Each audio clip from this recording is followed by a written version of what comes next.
ऐसा प्रवाह है कि मान लो नदी का प्रवाह तो समुद्र तक है, लेकिन इसका प्रवाह का अंत ही नहीं आ रहा। आप देखो लो, जब से सृष्टि रची गई तब से चले आ रहे हैं। अगर जो धनी मानी पुरुष हैं उनसे बात करके देखो, उनको तृप्ति हो गई क्या? नहीं, हाहाकार उनके भी हृदय मचा, इतनी व्यवस्थाएं, इतना वो भी चिंतित है, नाना प्रकार की भोग वासनाएं उनको भी सता रहे, इसका अंत नहीं है। जो 1 लाख रुपया चाहता है उसको मिल जाए 1 लाख रुपया, तो करोड़ की कामना जाएगा, करोड़ तो अरब, अरब तो खरब, तो बढ़ता चला जाएगा। ये माया है, इससे कभी तृप्ति नहीं होने वाली, कभी तृप्ति होने वाली नहीं। तृप्ति तभी होगी जब संतोष धन, संतोष आ जाए। बस जैसे भगवान चला रहे हैं, जितने में आ रहा ठीक है, राधा राधा राधा राधा, वो बढ़िया चैन से सोएगा और आनंद में जीवन, और परलोक भी उसका बन जाएगा। और जो यहाँ भूत बने रुपया में केवल लगे, भगवान का भजन नहीं करते, दुर्गति पक्की, क्योंकि जब तक भजन नहीं होगा, बुद्धि शुद्ध नहीं होगी, तो पापाचरण होगा, पापाचरण होगा तो दुर्गति हो जाएगी। कभी किसी को तृप्ति नहीं हो सकती, किसी भी भोग में, किसी भी विषय में, संसार के किसी भी भोग में तृप्ति नहीं हो सकती। आप कोई भोग बताओ जिसको भोगने के बाद ऐसा लगे कि अब नहीं भोगना है, और भोगे और भोगे और भोगे। बैंक बैलेंस, खर्चा नहीं हो रहा, खर्चे से कई गुना बैंक बैलेंस अधिक है, लेकिन वो चिंतित है क्योंकि उसके सामने वो आदमी दिखाई दे रहा है जो उससे कई गुना बैंक बैलेंस किए हुए है, वो आदमी दिखाई दे रहा है जो कई गुना उससे भोग सामग्री एकत्रित किए हुए है। हमें लगता है कि जब तक गजधन, गोधन, बाजधन ये सब एकत्रित हो गया, लेकिन संतोष धन नहीं, तो फिर जब आवे संतोष धन, सब धन धूरी समान। संतोष आ जाए, संतोष आ गया, कामनाएं शांत होने लगेंगी। बिन संतोष न काम न साही, और अछत काम सुख सपने उड़ाए। जब तक कामनाएं तब तक शांति कभी मिल ही नहीं सकती। देखो हमारी कामनाएं कैसी हैं। एक गरीब आदमी का लड़का स्कूल जाया करता था, तो उसने एक दिन देखा कि एक बगल से साइकिल से निकला, वो पैदल जाया कर। उसने अपने पिताजी से कहा कि मुझे साइकिल ला दो, बालक है, व्यवस्था की, साइकिल ला दो। अब कुछ थोड़ा समय व्यतीत हुआ, साइकिल से जा रहा तो बगल से एक मोटरसाइकिल से निकला विद्यार्थी। उसने देखा साइकिल में बड़ा श्रम करना पड़ता है, इसमें तो बस पिताजी से बहुत हट किया कि मुझको मोटरसाइकिल। मोटरसाइकिल एन के एन प्रकार उसने व्यवस्था की। कुछ समय बाद देखा कि पानी गिर रहा, मोटरसाइकिल में भींज रहा, बगल में कार बंद शीशे की। तो उसने कहा ये कितनी बढ़िया है, इसमें तो घर में जैसे बैठो, पानी नहीं भींजना ऐसा। पिताजी से कहते उसका काम देखो, किसान आदमी, कहां से तुम्हारी व्यवस्था, पर बहुत बहुत हट किया। उसने खेती आदि बेच करके जैसा भी अपने पुत्र के दुलार के लिए उसने एक कार छोटी सी ले दी। कई दिन व्यतीत हुए, कार में जा रहा था, जाम में फंसी हुई थी, ऊपर से देखा हेलीकॉप्टर जा रहा। उसने पिताजी से कहा हेलीकॉप्टर, 4 थप्पड़ मारे, 4 थप्पड़ मारे, कार भी बेच दी, कहा पैदल चलो। हमें लगता है कि तृप्ति तो कहीं हो नहीं सकती। अगर हमारी कामनाओं की पूर्ति होती चली जाए तो तृप्ति तो कभी हो नहीं सकती, और आज तक किसी की नहीं हुई, ना धन से हुई ना भोगों से। अपने बेटे की 1000 वर्ष की आयु महाराज ययाति ने जवानी ली, अपनी तो भोगी भी, अपने बेटे की लेकर के भी भोगी, तो भी तृप्ति नहीं मिली भोगों में। तो उन्होंने लिखा कि विश्व के जितने भी भोग हैं भगवान से विमुख, इसलिए भगवान से विमुख की, अगर भगवान का भक्त है तो संतोष धन आ जाएगा उसको। सबसे भगवान से जो विमुख है, ऐसे एक पुरुष को पूरे विश्व के सब भोग दे दिए जाए तो भी वो तृप्त नहीं होने वाला। अब आप देखो अपने मृत्यु लोक में कितने भोग हैं, इनसे कई गुना सुंदर बढ़िया स्वर्ग में है, नहीं? और ऐसी अप्सराओं का स्वामी देवराजेंद्र है, और देवराजेंद्र भी गौतम ऋषि की कुटिया में जाकर उनकी पत्नी से गलत भाव, जो चरित्र शास्त्र जानते, तो मतलब भोगों में तृप्ति लई है। स्वर्ग का राजा इंद्र मृत्यु लोक के एक महात्मा की कुटिया में, जो गृहस्थ महात्मा है, उनकी कुटिया में जाता हुआ अहिल्या जी से गलत संबंध बनाने की चेष्टा की और श्राप पाया। गौतम ऋषि ने श्राप दिया, जा तेरे शरीर पे 1000 भग हो जाए। तो आप विचार करके देखो, जब त्रिभुवनपति देवराज इंद्र को भी भोगों से तृप्ति लई है तो मनुष्य को कैसे हो जाएगी। तो भोगों से अगर हमको गाड़ी अपनी विश्राम में लानी है तो जथा लाभ संतोष सदा, काहू सो कछ न चाहूंगो। हे प्रभु, जैसी परिस्थिति रही उसी में राजी है। राधा राधा राधा राधा राधा, जो नमक रोटी मिले खाओ, मेहनत करो, परिवार का पोषण करो, ऊपर की तरफ मत देखो कि वो ऐसी बिल्डिंग हो जाए, वो ऐसी कार हो जाए, वो ऐसी व्यवस्था हो जाए, फिर तो जिंदगी बर्बाद है। इसी में लगे रहो, और जब तुम वो ऐसी कर लोगे ना तो तुम्हें और ऊंचा दिखाई देगा, और ऊंचे वाले मिलेंगे। आदमी परेशान इसी में है। बगल से निकला कपड़ा अपना देखा, उसका जल गया कि यार इसका तो बहुत जोर का कपड़ा है। अगर हम संतोष करने लगे, यार भगवान ने हमें जो दिया हमारे भाग्य के अनुसार बहुत दिया है, और राधा राधा राधा तो आप आनंद आने लगे। लेकिन वो दूसरों को देख देख करके जलता है, परेशान होता है, कभी तृप्ति किसी को नहीं है। मतलब बहुत विचित्र भगवान की माया है। तुम जिसे देख रहे हो कि अगर ये मिल जाए तो मैं सुखी हो जाऊं, उसको कोई भोग रहा है और वो तीसरे को देख रहा है। जिसको तुम देख रहे हो उसको नहीं देख रहा, वो तीसरे को देख रहा कि अगर ये मिल जाए तो मैं तृप्त हो, और वो किसी और। यही तो भर्तरी जी ने देख करके संसार से बैराग्य ले लिया है। सब धोखे का नौटंकी नाटक। मैं चक्रवर्ती सम्राट, मेरे से पिंगला मतलब संतुष्ट नहीं, और पिंगला चक्रवर्ती सम्राट की रानी, उससे अश्वपाल सुखी नहीं, और अश्वपाल वैश्या से प्रेम है। ये सब नाटक आया का। तो भगवान का आश्रय, भगवान का भजन करने से बुद्धि शुद्ध हो जाएगी और विश्राम मिल जाएगा। माया में तो कभी विश्राम मिलने वाला है ही नहीं। चाहे जितना आप धन कमाओ, धन का अगर दिमाग में बैठ गया तो पापाचरण होने लगता है। बुद्धि अगर संतोष धन स्वीकार कर ले तो सबसे बड़ा धनी। डर लगेगा समाज को, डर लगेगा जिस समय आप धर्म में होगे कि ये कट्टर आदमी है, 10 रुपया भी घूस रहे। अब आप समझो कितनी इज्जत है आपकी। आप भले साइकिल से चलोगे, लेकिन आपकी इज्जत कितनी है कि आपका बड़ा अधिकारी जो घूस लेता होगा वो भी आपसे डरेगा कि ये आदमी अपने बस चाहे निलंबित कर दो हमें, हम तुम्हारे इस। तो ये धर्म पूर्वक चलना, संतोष पूर्वक चलना, यही शांति का मार्ग है। और तो मुझे समझ में नहीं आता। और तो बढ़ते चले जाओ, हाँ जितना बढ़ते चले जाओगे माया है उतना ही बड़ा आपको दिखाई देती चली जाएगी। सबसे बढ़िया सुखी हो जो भगवान का आश्रय लेकर एक शब्द याद कर लिया, जथा लाभ संतोष सदा, काहू सो कछ न चाहूंगो। जैसे भगवान हमारे भाग्य के अनुसार दिए, हम सुखी हैं, हम राजी हैं उसी में जिसमें तेरी रजा। वो मस्त है, और कोई मस्त नहीं हो तो सब परेशान है। आप हमारी बात समझ रहे हैं? आस्था जी, राधा वल्लभ श्री हरिवंश महाराज जी, आपके चरणों में दंडवत प्रणाम। गुरुदेव, भोग किसे कहते हैं या भोग की परिभाषा क्या होती है? कैसे पहचाने कि कोई चीज भोग है या नहीं? और गृहस्थ धर्म से युक्त साधक को कितनी सीमा तक भोगों का प्रयोग करना चाहिए जिससे भगवत प्राप्ति में बाधा ना मिले? इंद्रियों के भोग हैं शब्द, स्पर्श, रूप, रस, गंध। 5 ज्ञानेंद्रियां, इन 5 तन मात्राओं से पूरी सृष्टि भरी हुई है। मनाखष्टान इंद्रियाणी प्रकृति स्थान करसती। मन रूपी नेता को लेकर के ये 5 ज्ञानेंद्रियां सदैव विषयों में विचरण करती रहती हैं। संपूर्ण विश्व को भोग कहते हैं। शब्द, स्पर्श, रूप, रस, गंध, ये 5 तन मात्राएं हैं। ये 5 भूतों से हैं। आकाश, वायु, अग्नि, जल, पृथ्वी। शब्द, स्पर्श, रूप, रस, गंध, 5 ज्ञानेंद्रियां इनको भोगती हैं। अब इनमें जो धर्मयुक्त भोग हैं वो भगवत प्राप्ति के सहयोगी हैं, और जो धर्म विरुद्ध भोग हैं उन्हें पापाचरण कहते हैं, और वो पापाचरण जीव की दुर्गति का कारण है। जैसे गृहस्थ धर्म में पाणी ग्रहण की हुई भार्या से सहवास धर्मयुक्त है, और वो भगवत स्वरूप काम है। भगवान ने विभूतियों में काम को अपना स्वरूप बताया जो धर्मयुक्त काम है।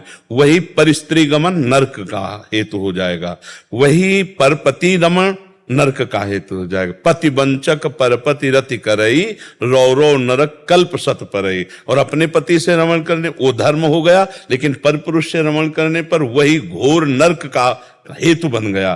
तो जो धर्मयुक्त हमारे भोग हैं वो भगवान की प्राप्ति में सहयोगी हैं। जैसे हम सुंदर सुंदर पकवान बनाए, ठाकुर को भोग लगाए, प्रसाद पाया, ये हमारा भगवत प्राप्ति के लिए हो गया। अब हम अशुद्ध अभक्ष पदार्थ बनाए अपनी रसेंद्री की तृप्ति, ये हमारे नरक के हेतु बन गए। अब हम सुंदर चरणामृत ठाकुर जी को स्नान करा के पान कर रहे हैं, और जल अर्पित करके पान कर रहे हैं, वारी करके पान कर रहे हैं, ये हमें भगवत प्राप्ति कराएगा। और अशुद्ध पेय पदार्थ पा रहे हैं जो धर्म विरुद्ध हैं, वो नरकगामी बनाएंगे। भोग तो वो भी है, लेकिन वो अशुद्ध भोग है, धर्म विरुद्ध है। तो धर्म विरुद्ध भोग चाहे जितना प्रिय हो, उसे नहीं भोगना चाहिए। अधर्म युक्त भोग जहां हमने स्वीकार किए तो बुद्धि भ्रष्ट हुई और जीव नष्ट हो गया। अब आजकल ज्ञान ही नहीं है कि क्या धर्म है क्या धर्म है।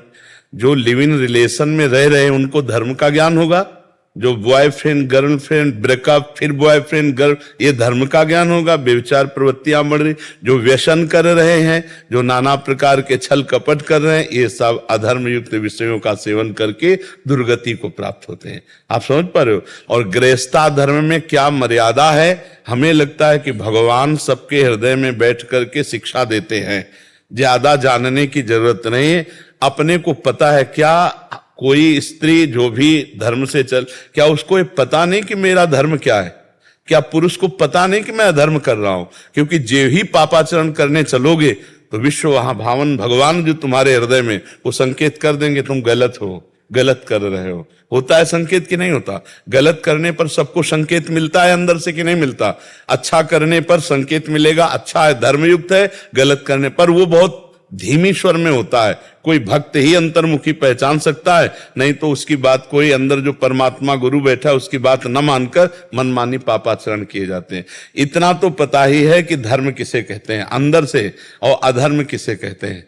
ये तो लगता है ना मैं गलत कर रहा हूं, पर वासना भोग प्रवृत्ति प्रबल होने के कारण हम अंदर की बात न सुनकर, संत बात न मानकर, धर्मशास्त्र की बात न मानकर जो मनमानी आचरण करते हैं, वो भोग हमें नरक ले जाने वाले हैं। और जो तस्मात् शास्त्रम प्रमाणमते कार्याकार्यो व्यवस्थितो, वो भोग वो कार्य हमें भगवत प्राप्ति कराने वाले हैं। विजय कुमार जी,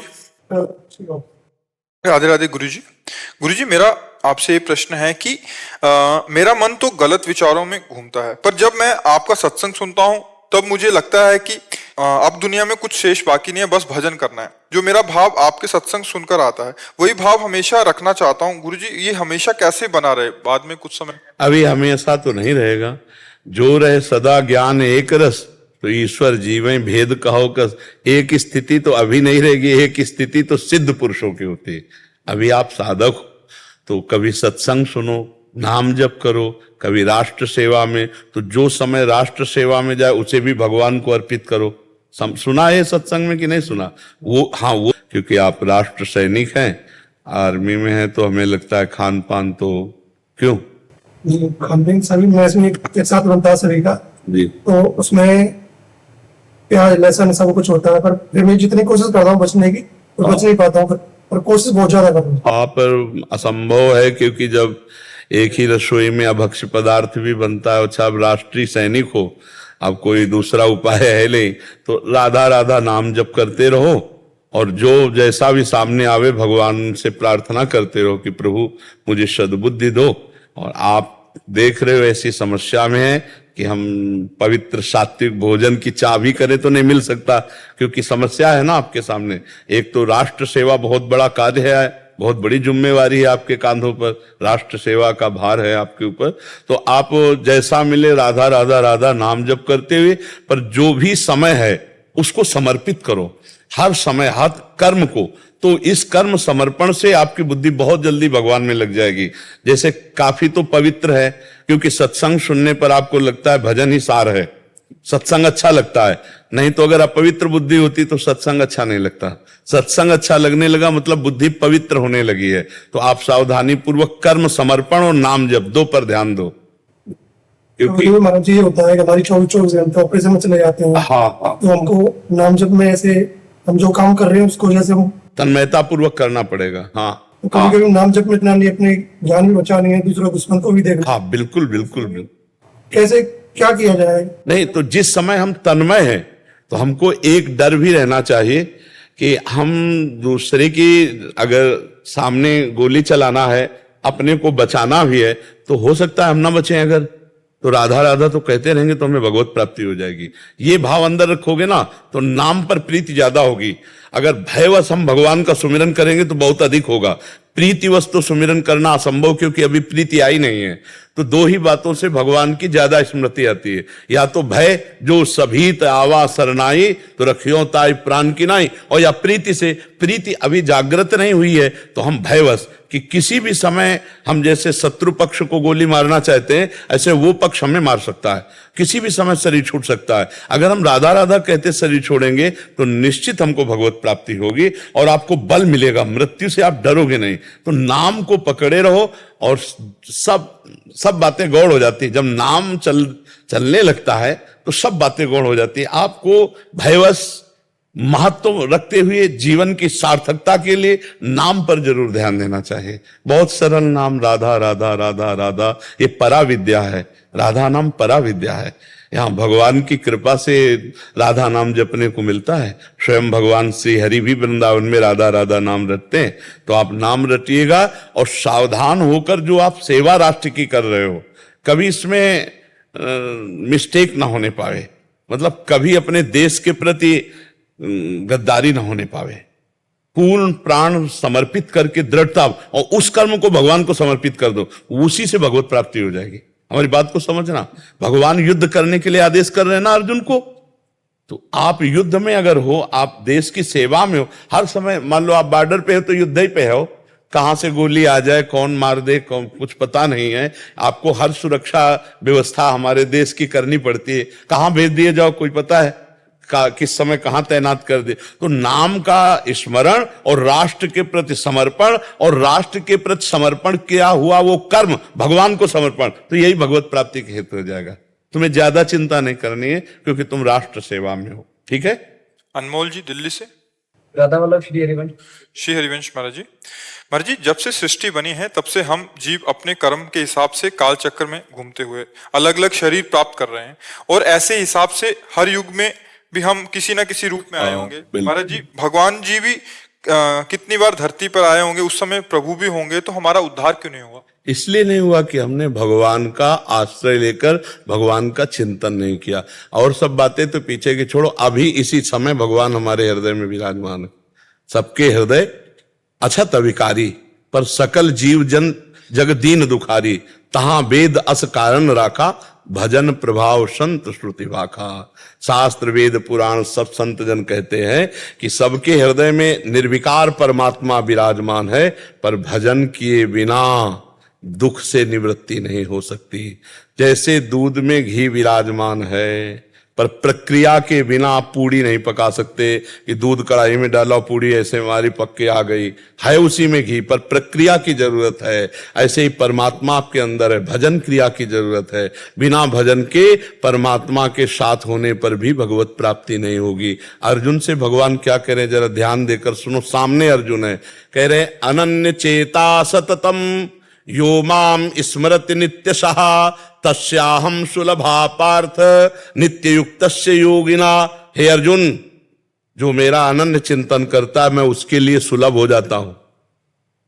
तुम इस अनन्य चिंतन मेरा करो। अनन्य चिंतयन्तो माम मन मनाभो मद भक्तो माद्याजी माम नम। और सामने खड़े होने पर भी प्राप्त नहीं माना जा रहा। भगवान कह रहे मुझे तब प्राप्त करोगे जब मेरा अनन्य चिंतन करो, अंदर अनन्य चिंतन। तो भगवान के बहुत से अवतार हुए, भगवान की बहुत सी लीलाएं हुई, तो सृष्टि में हम भी किसी जीव जंतु के रूप में होंगे, लेकिन भगवान को भगवान नहीं माना, भगवान का भजन नहीं किया, आज तक कल्याण नहीं हुआ। आज अगर भगवान को भगवान मानकर भजन करना शुरू करें तो ये हृदय देश में ही है, यही है, सबसे नजदीक है। वह प्रकट कृपाला दीन दयाला, यही प्रकट हो जाएंगे भगवान। सबसे पहला साक्षात्कार यहाँ होता है। यहाँ भगवत भाव तब जिधर जित देखो तित श्याममयी है। तो हमारा जो कारण रहा भगवत प्राप्ति ना होने का, वो भजन ना करना। आज हमें अवसर मिला है कि हम उस कारण को जान पाए हैं।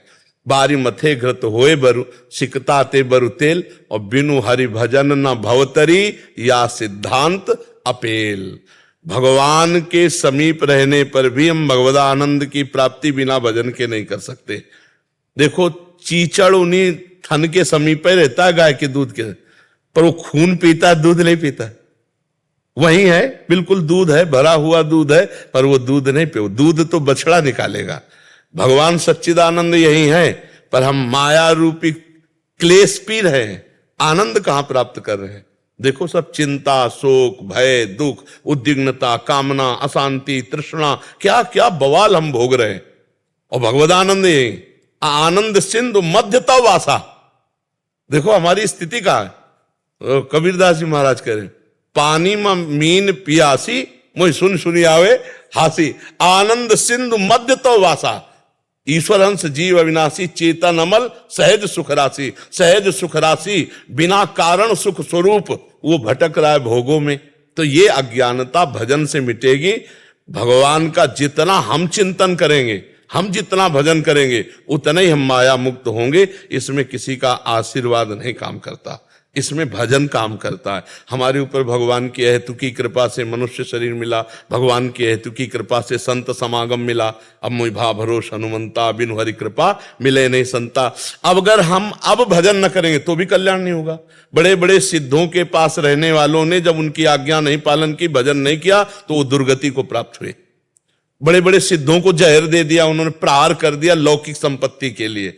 तो इतने बड़े महापुरुष जो भगवदानंद में मगन है, उनके समीप रहकर भजन ना करने के कारण बुद्धि कुबुद्धि में बदली और ऐसे ब्रह्म स्वरूप गुरुजनों को जहर दे दिया, प्रहार कर दिया। ऐसे बड़ी घटनाएं हम अपने भ्रमण करते रहे ना, तो शब्द। तो इसलिए निरंतर नाम जप ना होने के कारण हमारी दुर्गति हुई थी। अब इस जन्म में वो चूक नहीं होने देंगे, सतत भगवान का नाम सुमिरन करेंगे। और नाम जपने वाले के लिए पार होने का सवाल खत्म हो जाता है। नाम लेत भव सिंधु सुखाही, करहु विचार सुजन मन माही। सादर सुमिरन जे नर करही, गोपद यू भव सागर तरही।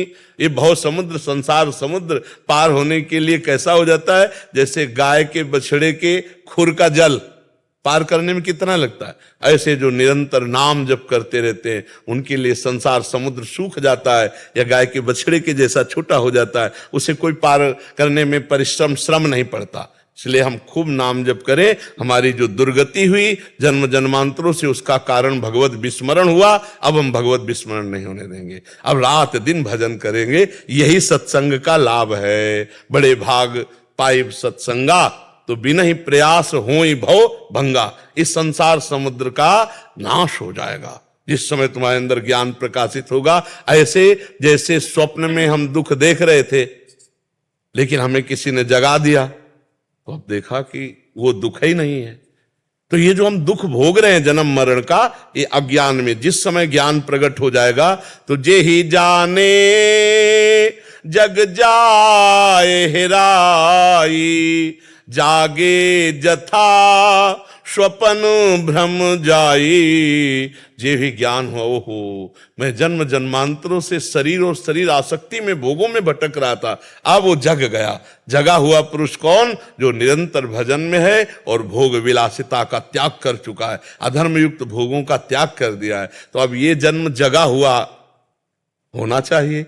सुअर कुत्ता बन के न जाने कौन कौन सी योनियों में क्या क्या भोगते रहे। अब नहीं, अब लो नशानी, अब ना नशई हो। गोस्वामी जी बहुत जोर की बात कह रहे। पायो नाम चारु चिंतामणि, उर करते न खसई हो। अब लो नसानी, अब ना नसई। आज तक समय बर्बाद किया भोगों में, अब नहीं। अब तो चारु चिंतामणि नाम पा गया हूं। अब उर करते, हृदय रूपी हाथ से इसे नहीं जाने दूंगा, अर्थात हृदय से जपूंगा राधा राधा राधा, राम हरि कृष्ण। जो नाम गुरुदेव ने दिया, निरंतर नाम, नाम जप ही भगवत प्राप्ति है। अगर नाम जप नहीं हुआ तो देख लो क्या क्या कर्म नहीं किए होंगे, लेकिन आज तक भगवान नहीं मिले। अब नाम जप करेंगे और वो त्रुटि नहीं होने देंगे।